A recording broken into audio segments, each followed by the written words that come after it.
Tonight, a surge of migrants pushing border resources to the brink. States stepping in to handle thousands of arrivals every day. This as the White House takes heat for moving to build more border wall. Biden's own party blasting the decision, saying the president is breaking promises. Trump playing kingmaker, the former president picking his favorite for the next Speaker of the House. Republicans still torn between House heavyweights to lead the party. Hopefuls working the phones, looking for allies to try and pull ahead, while the former Speaker is reportedly considering resigning from Congress altogether. Will the Republicans be able to unite behind someone? New fentanyl bust, 4 arrested after police blow open another fentanyl operation in New York, this time in a residential area near a school. The raid uncovering drugs and a pill mill. This happening just weeks after a toddler died of fentanyl poisoning at a daycare. His father speaking out. Grim discovery, Colorado police finding over 100 bodies at an eco-friendly funeral home, now accusing the management of improperly storing remains. Complaints coming in about an abhorrent smell. We talked to a widow reliving her husband's death. Stalker in the skies, a man accused of flying a plane over a woman's home, now pleading not guilty to several charges, including stalking and resisting arrest. A police officer even accusing him of throwing tomatoes from the plane. What we know about the new restraining order. Plus, an Australian rower rescued 100 miles from shore, attempting to shatter a world record in a homemade boat. His journey starting last year in Peru and ending in the last leg. The rower found dehydrated and sunburned, but amazingly alive. How his emergency distress beacon saved his life. And Florida boaters usually see gators and manatees, but here's a captain nobody there expected. A black bear caught on camera hanging out on a catamaran at a ritzy yacht club.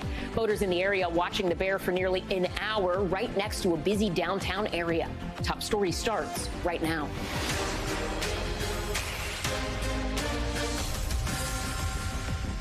Good evening. I'm Ellison Barber in for Tom Llamas. We begin Top Story tonight with growing pressure at the border. Strained communities from Texas to California asking for federal help, and the White House facing increasing fallout for this growing crisis. This is the reality. On average, over 9,000 migrants arrive at the border every day this week. Even cities hundreds of miles from the border, they are starting to feel the strain. And now the White House taking steps to build more border wall. The decision kicking up a political firestorm. The president laying blame on Congress, saying only they have the power to stop construction. Now members of his party are furious, with Congresswoman Alexandria Ocasio-Cortez saying Biden has broken a promise. And today, a stark reminder of the dangerous journey migrants take to get to the United States. A bus crash today in southern Mexico, killing at least 18 and injuring dozens more, including children. The migrants on board from Peru and Venezuela. That was the second deadly crash in Mexico this week. A truck carrying Cuban migrants turned over on a highway just a few days ago. NBC News correspondent Morgan Chesky is on the ground in Texas with more. Tonight on the border, the ongoing surge in illegal crossings, averaging more than 9,000 a day in just the last week. Border officials tell NBC News.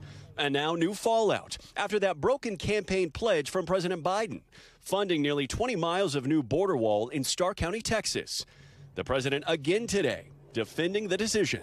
Well, I was told that I had no choice. I can't say I don't like it. I'm not going to do it.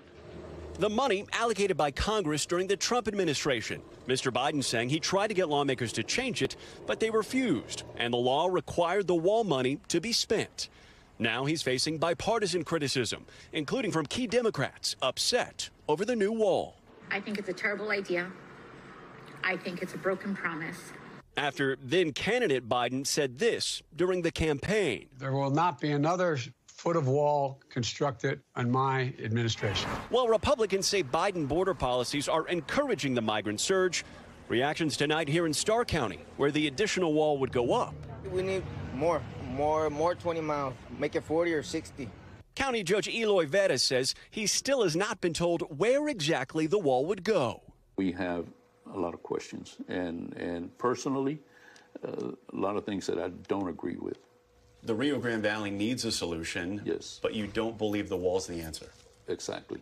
The move comes as so many keep making the dangerous trek north, At a border shelter, we met Grecia from Venezuela and Rosa from Ecuador, who say they were robbed in Mexico and frightened, but want to work hard here for their families. A dream shared by so many others that today, while visiting Mexico City, New York City's Mayor Eric Adams shared what he says is the sobering reality, with New York City's resources stretched thin by 120,000 migrants. We want to give a real picture of what's happening in New York City. We are at capacity. And Morgan joins us now from Mission, Texas. So, Morgan, there seems to be a lot of differing opinions where you are in Texas about this wall being built. What more have you learned from the community there? Allison, they're confident that it will go up. As for when this border wall portion, about 20 miles, will actually be placed in Starr County, that is a very big question. I did speak with the county judge here, who says that while he's seen a layout of where it would potentially go, he still doesn't know its exact track, although he is hearing that it could be movable, which would certainly be a departure from the permanent portions of border wall that we've seen installed, especially during the Trump administration here in the Rio Grande Valley. Allison?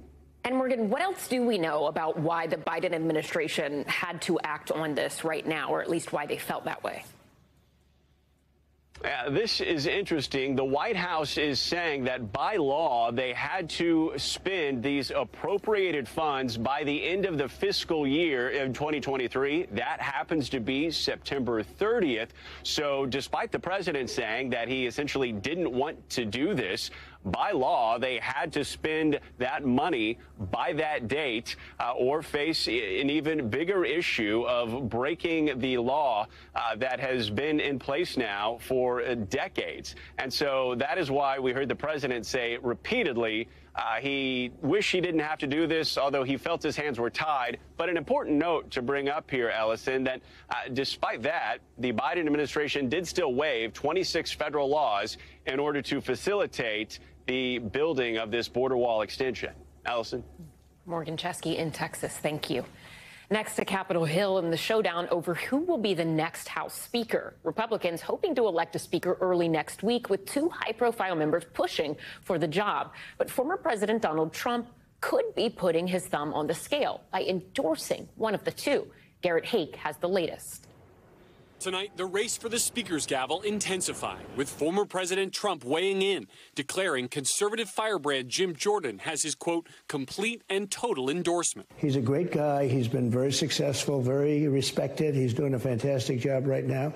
And he's been with me all the time. I mean, literally from as I was announcing that I was running, he was endorsing me. Yeah. And there's something nice about that. Some House Republicans had pushed for Trump to run for Speaker, with Jordan facing off against the House GOP's current number 2, Steve Scalise. But I've got a long proven record as somebody who knows how to unify Republicans. Republicans hoping to select a Speaker next Wednesday. This time next week, do you think this is settled?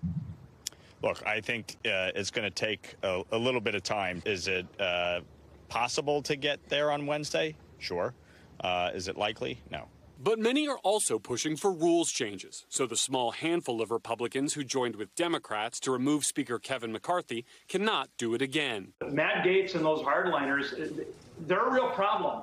And I don't think the pyromaniacs are going to be satisfied after they've burned down one house. I think they're going to have an itching to go burn down a couple more. And with just weeks until the government once again faces a possible shutdown, President Biden saying today he's willing to work with whoever emerges from the chaos. Whomever the House Speaker is, I'm going to try to work with. They control half the Congress. Garrett Haake joins us now from Capitol Hill. Garrett, earlier some outlets were reporting that former Speaker McCarthy is actually considering resigning from Congress before the end of his term. What can you tell us there?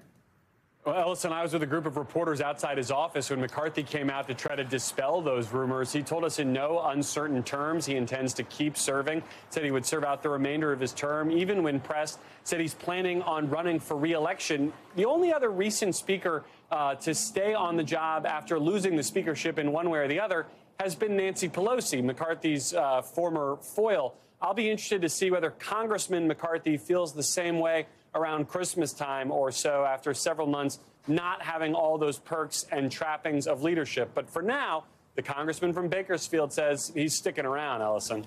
Garrett Haake, thank you. Now to former President Trump's ongoing legal troubles and the civil trial in New York that could bring down his business empire. On the 5th day of the trial, a former Trump Organization senior VP, Jeffrey McConney, testified that Alan Weisselberg, the former CFO, asked for his help in committing tax fraud. NBC News legal analyst Danny Savalos joins us now. So, Danny, let's start with this fairly dramatic testimony we heard in court today, right? You had McConney take the stand and testify not just that fraud occurred or he witnessed it, but he basically said he felt like it was a requirement of his job that his boss asked him to do this. If he didn't do it, he thought he was going to be fired. What did you make of it? I'm glad you mentioned some of the earlier testimony, because the whole Weisselberg ordered me to do it part really came at the end in a kind of blockbuster. But throughout McConney's testimony, he spent a lot of time talking about essentially what are, of course, alleged fraudulent valuations and the legerdemain, the sleight of hand that was used to value these properties is tricky to understand. But once you realize what they were allegedly doing, it was quite a racket they seemed to have going there. And then at the end of the day, you bring in that testimony about Weisselberg, and he's essentially saying, keep in mind, McConney's one of the defendants. He's saying essentially that guy made me do it, which, look, a lot of times witnesses get on the stand and they try to foist the blame somewhere else. But either way, that's a good piece of testimony for the AG's office. So it's interesting because the judge in this case, or at least it is to me as an outsider, he previously did issue a ruling that basically said, yep, fraud occurred here. Let's proceed with the trial. But fraud absolutely occurred, and didn't mince words when he made that determination previously. But then the appellate court, they've issued a temporary stay, right, that pauses the cancellation of the former president's business certificates in New York City, something that we thought with that last determination was going to just go into effect immediately. Is that surprising? Is that interesting? And what does it mean for the business moving forward? It's not surprising to me. In a sense, this is kind of like a decision on a restraining order. Look, if we hit a pause button on canceling these business certificates, will we prevent some irreparable harm? And when you think about it, it makes sense. If you canceled those business certificates today before the outcome of the trial, maybe even before what happens in the appellate courts, then a lot of businesses are left in kind of limbo about how they're owning properties and people's jobs are involved. So I think it was the prudent thing for the appellate division, the first department, to issue a temporary stay until the outcome of the trial. Now, if you were betting on the outcome of the trial, in which the trial judge has already said fraud occurred and there's only a few issues remaining to decide at trial, if you're betting, then probably the cancellation of the business certificates will hold. But it is the prudent, safe thing in situations like this where you have this kind of irreparable harm that could occur. It doesn't surprise me. But keep in mind, they tried at the trial court and the judge wasn't going for it. So they had to go to the first department, the appellate division, and they were more receptive. But also, the attorney general themselves had said, look, we're open to this. We're open to waiting on the cancellation of the business certificates. So let's just wait and see what happens. So for that reason, it wasn't a surprise. Okay, so we have so many different news pegs that mentioned the former president today. We had him on Capitol Hill related to the speaker stuff. We're talking about the New York civil trial. There's also this other scenario that allegedly took place in Florida at Mar-a-Lago. This is new reporting from the New York Times and ABC News, where they say, according to sources, the former president mentioned classified information related to nuclear submarines in some sort of conversation he had with an Australian billionaire, a businessman. Based on that reporting, the New York Times, they say this is something that special counsel Jack Smith and his team were aware of and that they have perhaps already interviewed this businessman. What do you make of that scenario for viewers who are looking at that and saying, wait a minute, that guy's name, Pratt, that wasn't in any sort of indictment we already saw where a lot of other names were mentioned? What does that mean for the special counsel's investigation as it relates to the classified documents case at Mar-a-Lago? It could mean that the special counsel is interested in possibly using Pratt as a witness to generally talk about that Donald Trump was somebody who was loose with classified information. Now, that's not an easy thing to get into evidence because the defense would probably argue, hey, that's what we call character evidence. You're basically introducing other bad things that he did to say that he did this bad thing. And normally that's not allowed. But Ellison, I can tell you with firsthand experience that rule has so many exceptions you could drive a truck through it. And the government will certainly find a way to get in that evidence. I mean, the real rule in my mind is the judge thinks it's interesting enough, it's probably coming in, even if it might be improper character evidence. The judge might just call it something else, such as his propensity, or I should say his the lack of mistake and the fact that this was not an accident and he had done it before. All right, Danny Savalos, thank you for helping us make sense of all of that. We appreciate your time. Now to the forecast and post-tropical cyclone Felipe taking aim at New England, bringing more wet and windy weather to the area that was already hit hard. Heavy rainfall, totals potentially reaching 5 inches with wind gusts threatening flooding. So let's get right to NBC News meteorologist Bill Cairns. Bill, what's the latest on the track? Could we see a repeat of last Friday? We hope not, right? That was only 7 days ago that we had like waterfalls in the subways in New York City. And once again, the region is under a flash flood watch. It's almost a similar type setup. We got a cold front, we got tropical moisture, we're going to have slow moving storms. It's not going to be widespread. It's going to be very narrow. So it's not even going to be through this whole region, but it's going to be somewhere near New York City. It could be New Jersey, it could be the Hudson Valley, it could be over Nassau County or in Connecticut. But someone's going to get a significant amount of rain. The heavy rain band will be from the south to the north. This computer model has it over Queens, Westchester, and right along the Connecticut border. But again, we'll see where that develops. It's going to be like 5 a.m. to like 10 a.m. That's the threat period. We'll see where that sets up in the morning. But the ground is so saturated. Rivers are still a little high. It's not going to take a lot to get significant flash flooding all over again. So we had Felipe, and then that got absorbed by this huge ocean storm. So now all this tropical moisture is heading northwards. At the same time, this cold front's kicking through. They're going to collide, and that's why we're going to get so much rainfall this week and another washout. I saw someone post that it's been 7 weeks since Boston had a dry Saturday and Sunday. I mean, it's been every weekend. It's been like a period of rain. Saturday is the worst for Boston and all of northern New England. Sunday's a little bit better. It's also a huge financial loss for this area, too. These leaves are at peak in northern New England, and we're going to pick up 1 to 3 inches of rain. Saturday is just going to be a washout for the region. Sunday's a little better, Allison. But hopefully in New York City, we'll find out just how bad it will be tomorrow morning. Good reminder there, too, how significant the weather is and impacting so many facets of life. Thank you for being here and breaking that down, Bill Cairns. We appreciate you. Now to the ongoing fentanyl crackdown right here in New York City. Law enforcement raiding a suspected drug mill just 3 doors down from a daycare. The raid, just the latest law enforcement operation after the death of a 1-year-old boy at a nearby daycare. NBC's Stephanie Gosk reports. Tonight, another major fentanyl bust in New York City. State and federal agents wheeling out pill presses like this from a Bronx home. This type of equipment often used to make pills laced with fentanyl. I'm baffled. I am truly baffled with everything that's going on here. Senior law enforcement sources telling NBC New York 4 men are under arrest in connection with the ongoing investigation. Just 3 doors down, a daycare center. They live right next to, what is that, like a Head Start? And, you know, it's like 3 buildings down. Come on, that's crazy. This bust coming just weeks after the tragic death of 1-year-old Nicholas Domenici at a different Bronx daycare, after officials say he was exposed to fentanyl. Lo que tengo es un recordatorio de mi hijo. Nicholas's father breaking down as he held up a photo of his son. We are really emotional because we remember every single detail from this tragic day. It's really hard to us. Investigators say 6 kilos of fentanyl, heroin, and other controlled substances were found under this trap door at the daycare, concealed under a padded mat where children napped, including Kiara and Abel Garcia Pena, seen in this photo taken prior to the incident. Amor. The 8-month-old and the 2-year-old were among the 3 children who were also exposed and rushed to the hospital. Bueno, me siento bien angustiosa. I'm very upset. Bien mal porque pienso lo mismo, lo mismo, lo mismo. I think about it every day, that it's the same thing, the same thing. De día, de noche, un rato estoy bien, un rato estoy mal. I'm okay, moment I'm not okay.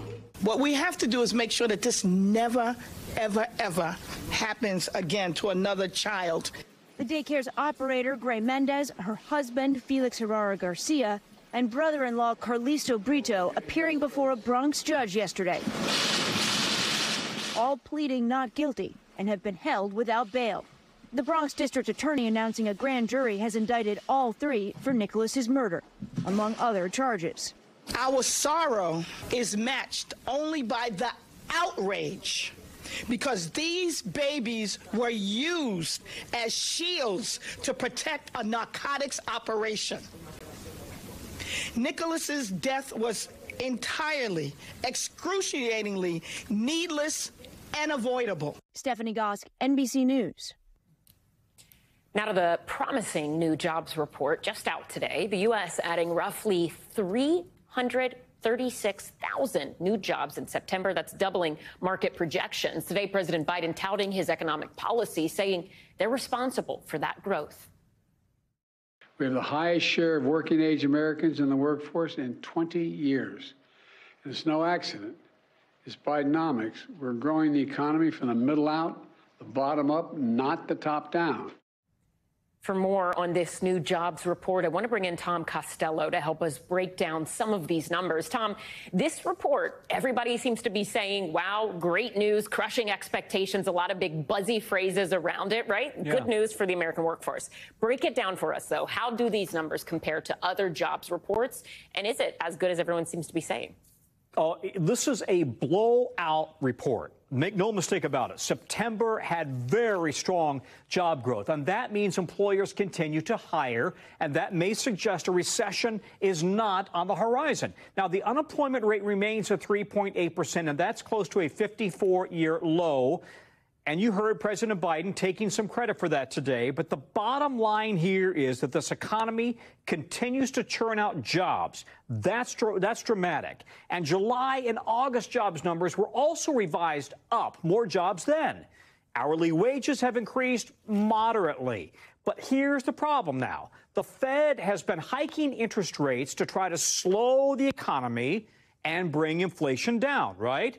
The Fed wanted to see fewer jobs created as a sign that inflation is cooling. Instead, it got this hot number. So will the Fed continue to hike, or might it pause? That's what the big issue is right now. Now, higher interest rates have already helped push mortgage rates to a dramatic 7.8% for a 30-year fixed rate, the highest in 23 years.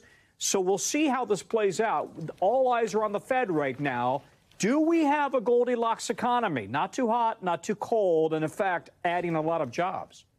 So, Tom, is all of that why we've seen a reaction from Wall Street? Talk to us about the stock market. Yeah, you're absolutely right. At the beginning, when the numbers first came out, Wall Street tanked, right? Mm-hmm. And then as the day progressed, people started thinking, wait a minute, we may have a Goldilocks economy. Maybe it is possible that we can continue to create jobs, have a low unemployment rate, 54-year low, despite high interest rates. This is kind of going against all the conventional wisdom about economics 101. And they're now having to rewrite the textbooks. But that's why this is such really a confounding economy.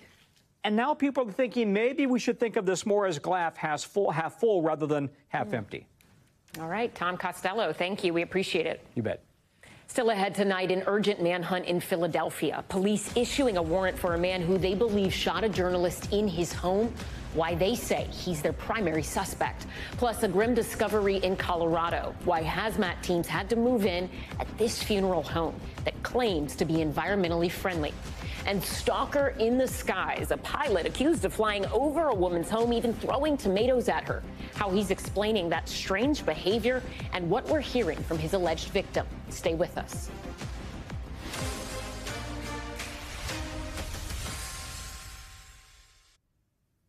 Back now with a story of an alleged stalker in the sky. A New Hampshire man arrested after a woman accused him of flying his plane over her home, taking pictures of her property, and even throwing tomatoes from the sky. NBC Boston's Kirsten Glavin spoke to that man and his alleged victim and has that story. Do you believe that you're a stalker in this case? Absolutely not. Longtime pilot Michael Arnold denying all claims that he's been stalking a woman in New York by circling his small plane around her house for the past 4 years.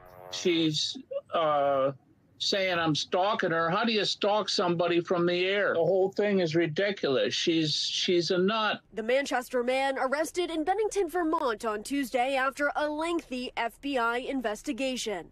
Arnold claims he was just taking photos for the town's Facebook community page. I post pictures on the Schuylerville community page. In November, I was sitting in the park, Fort Hardy Park in Schuylerville, minding my own business, and the next day I got arrested.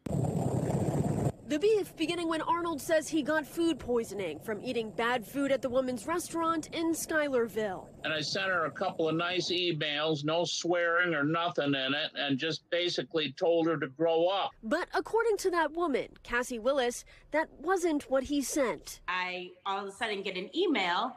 I open it up and it's bondage photos of him and young Asian women, just a full thread. Willis says she blocked Arnold, but that he continued to send her photos of her house from the air, and at one point even dropped tomatoes on her car and in her neighbor's yard. It just sounded like huge droppings, and when they went out, it was tomatoes, and just from the sheer, force coming down from an airplane, which could potentially impale a small child. But with a restraining order and countless complaints, Willis says matters only escalated. State troopers asked him to see his phone, and it was locations that I had been, that he had been following me, and he had photos all of me. So at that time, instead of harassment, they were able to charge him with stalking. Arnold now facing felonies and other criminal charges, including violating a protection order. The 65-year-old pleading not guilty in court again on Thursday. At this point, I'm just trying to stay out of jail. Yep, that's him. Willis saying she's hopeful her nightmare will end for the sake of her daughter and women everywhere. It's been part of our life. We've just been so used to, me having a stalker and him being in my life. And I'm very blessed. I'm so lucky. And I know that. But, any day could be my unlucky day. Kirsten Glavin, thank you. Now to a shocking story out of Colorado. Investigators finding more than 115 improperly stored bodies in a funeral home near Denver. Hazmat teams called in after neighbors complained about a terrible smell coming from the property. NBC's Valerie Castro has this story. Tonight, a gruesome discovery inside this Colorado funeral home. Without providing too much detail to avoid further victimizing these families, the area of the funeral home where the bodies were improperly stored was horrific. More than 115 bodies found improperly stored inside the 2,500 square foot site, according to the Fremont County Sheriff. Hazmat teams called to secure the building as law enforcement executed a search warrant. It is a very tragic situation, and as I've stated, there are a lot of decedents there, but I don't really want to go into the scene itself. The disturbing discovery made at the Return to Nature funeral home in Penrose, about 100 miles south of Denver. The business's website offering green burials without embalming. Bodies often laid to rest in biodegradable caskets like this one made of wicker, or in some cases buried in nothing at all. State records show the funeral home's registration with the state expired on November 30th of last year. The State Department of Regulatory Agencies documenting complaints about an abhorrent smell emanating from the property on October 3rd, according to this report. When investigators reached the owner, John Halford, by phone, he acknowledged that he has a problem at the property and claimed that he practices taxidermy there. The Halfords did not return our request for comment. We want to process this scene as quickly as possible. The county sheriff declaring a local emergency disaster, calling in state and federal agencies, including the FBI, to provide specialized support. These are teams with additional training and specialized equipment that serve to process scenes of national magnitude. To include the response to 9/11 and major airline incidents. The county coroner tasked with identifying the remains and notifying families. Forensic identification through fingerprints, medical or dental records, or possibly DNA will need to be completed. This could take several months. Return to Nature also operated a second location in nearby Colorado Springs. Mary Simon says she entrusted her husband Daryl's remains to that facility for cremation in August and was still waiting to receive his ashes. I'm devastated. I feel like I've lost my husband all over again. Now she's nervous about where he could be. I'm terrified that my husband's in that mess there. I'm terrified that he's didn't get cremated.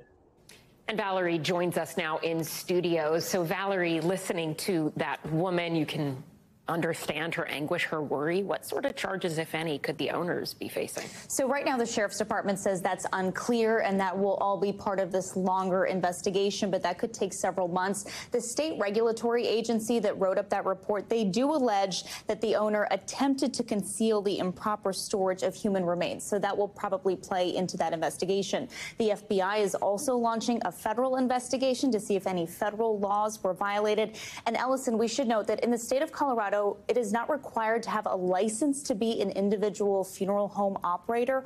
Only the businesses require to be licensed with the state. Valerie Castro, thank you. When we come back, a consumer alert. 2 popular candies pulled off the shelves after the death of a child. Why authorities say these sweets could be fatal. That's next.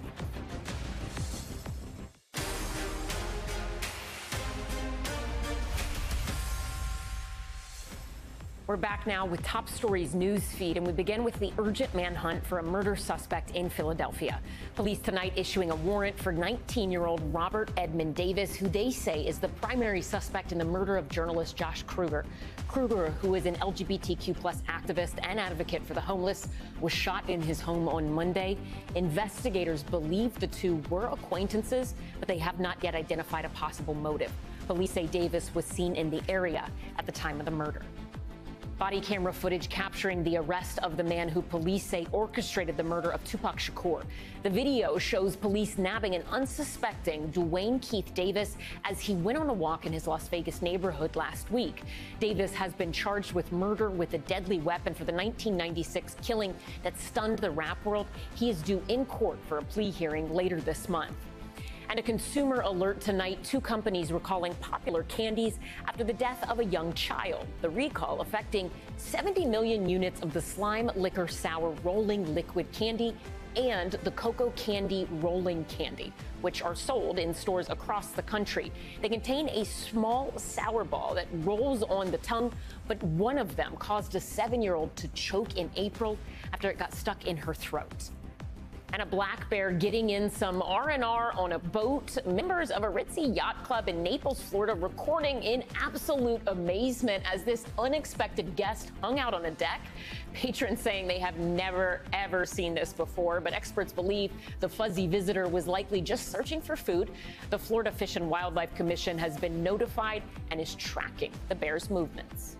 Now to a look at the labor movement and an update on the United Auto Workers strike. The union reporting, quote, significant progress in contract talks today, announcing it would hold off expanding its strike for now. The decision comes after General Motors agreed to put its EV battery cell workers under the union's national contract. Jesse Kirsch joins me now from Streetsboro, Ohio. Jesse, let's start with that win for the UAW. Walk us through what we mean when we're talking about this inclusion of battery cell workers in the national agreement. Yeah, Ellison, the UAW's president is calling this transformative. And I do want to note that General Motors is not confirming nor are they denying this claim from the union. So we only have an official comment from the union on this, the company not engaging on this at this point, which is important to note. But if this is in fact true, this is potentially historic for this industry, Ellison, because what we're talking about here is giving the union a seat at the table for negotiating on behalf of workers in an electric vehicle battery space, something that is still being developed, something that is still growing in this country across the industry. And so this would potentially mean that the union is able to get more workers joining its ranks, as there are fears about the union losing workers in its ranks with a move to electric vehicles, because these are vehicles that could potentially require fewer jobs to make them. And you can hear horns honking. We've heard this all day here as this strike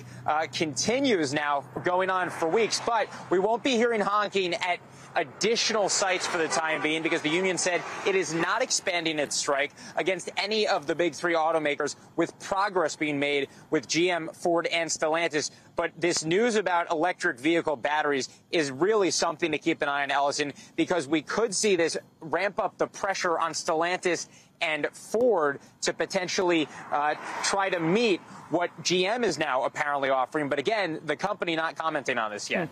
Yeah, we see the honk for the UAW sign behind you. So it's interesting to hear the reaction of community members as they're driving through and seeing all of this still taking place for 3 weeks now. Jesse, the union, they were threatening to expand this strike, right, to include GM's crucial truck plant that's in Arlington, Texas. This negotiation, based on what we know right now from the UAW, is that move paused for now? And if you can, elaborate a little more on what UAW President Shawn Fain had to say.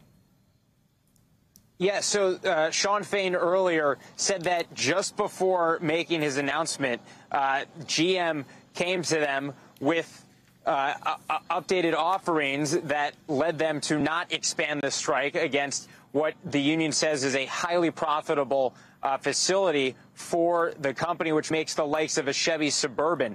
So large SUVs, that kind of vehicle. The union is describing this as calling the company's bluff. So that's how Shawn Fain described it. And also, just want to point out one other thing. He had a T-shirt on, Ellison, today that said, "Eat the rich." So no question, there is still some pretty heated rhetoric being put out there, even as he says that progress has been made, but still no agreement. So clearly, from the union's perspective, at least, there's still more work to be done. Jesse Kirsch, thank you. Coming up next, rescued at sea, a rower stranded in the Pacific Ocean, the record he was trying to set before he went overboard. Stay with us. Back now to some disturbing news out of Greenland. Dozens of women there are demanding compensation from Denmark after they were implanted with IUDs when they were teenagers without their consent. Records show thousands of Indigenous women underwent forced contraception in the 60s as well as the 70s, an effort by the Danish government to limit birth rates. NBC's Valerie Castro has this story.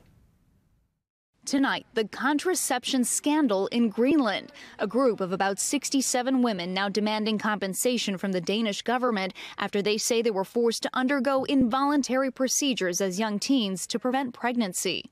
Naja Leiberth telling Danish broadcaster DR that when she was just about 14 years old, an intrauterine device, or an IUD, was implanted without her knowledge of what it was, under the direction of Denmark, which was Greenland's colonial ruler.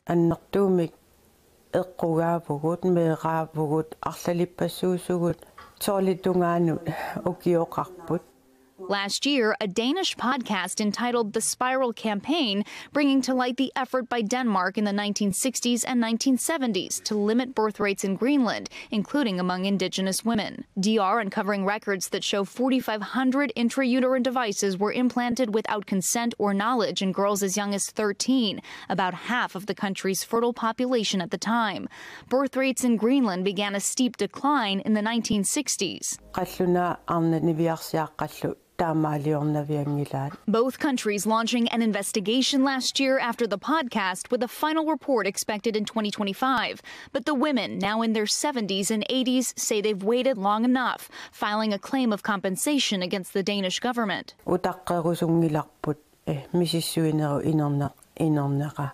Each asking for compensation now, about $42,000 each, according to their attorney. The Minister of Interior and Health calling it a deeply tragic matter and saying in a statement, it is imperative that we thoroughly investigate this matter, which is why a team of researchers currently is conducting an independent and impartial investigation. Denmark's Prime Minister visiting the country earlier this year. Jeg rigtig glad for, at vi har fået åbnet kapitlet omkring eksperimentbørnene.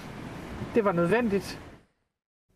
Valerie Castro is back in studio with us now. So, Valerie, walk us through the outcomes here. What have been the outcomes for these women? So it's been various for these different women. Some women say that they believe that they were never able to conceive, believing that they suffered complications after having these IUDs removed. Some women say they were adults before they realized they still had them and only found out when they went to the doctor when they were having trouble conceiving. The woman in our story, she says she did have difficulty getting pregnant, but she was able to give birth to a child when she was 35 years old.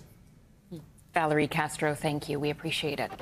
Now to top stories, Global Watch, and we begin with tense moments in the South China Sea. Footage shows the Chinese Coast Guard coming within feet of a Philippine vessel, one that it was apparently trying to block. China claims the ship entered the waters without the permission of the Chinese government as both countries continue to fight over who controls that critical waterway. And an Australian rower trying to set a world record rescued in the Pacific Ocean. 24-year-old Tom Robinson clinging to this capsized boat for more than 14 hours after getting knocked over by a wave. Robinson was attempting to become the youngest person to row across the Pacific in a homemade boat. He was pulled onto a Pacific Explorer cruise ship about 100 miles south of Vanuatu after a distress signal alerted authorities to his location. He was sunburned, dehydrated, but is expected to be okay. Thanks so much for watching Top Story. For Tom Llamas, I'm Ellison Barber in New York. Stay right there. More News Now is on the way. Thanks for watching. Stay updated about breaking news and top stories on the NBC News app or follow us on social media.